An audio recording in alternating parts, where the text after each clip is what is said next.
excited to share the 12th letter in our series on the Hebrew alphabet, the ancient alphabet, the building blocks of creation. And today the 12th letter is Lamed.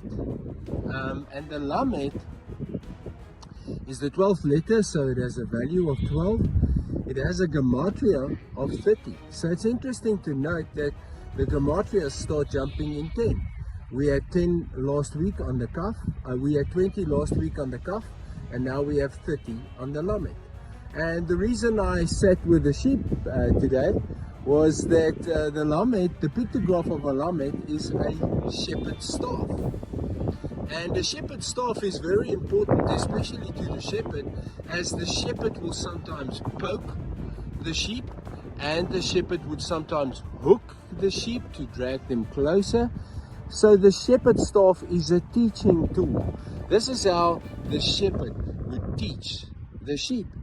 And in the same way, of course, our Father teaches us. Therefore, the meaning of the Lamed is teaching and correction.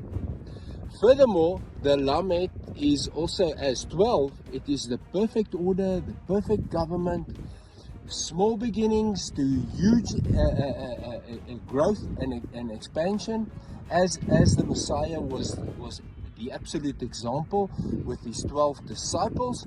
And from the 12 disciples we have this perfect government and this perfect order. But the disciples started with only 2.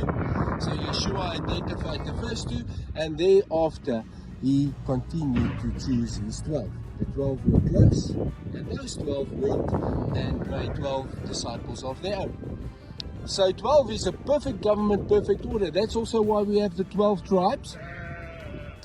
And we have 12 months in a year, completed cycle, completion. So there's 12 is in many ways illustrated as complete, as perfect government.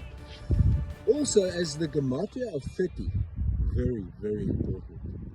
Did you know that King David, was 30 when he stepped onto the throne of Israel for the first time? He was anointed much earlier than that, but he stepped onto the throne when he was 30. Did you know that at the age of 30, Joseph became Prime Minister of Egypt? It took 30 years for the fulfillment. And most important, hear this: Messiah, Yeshua,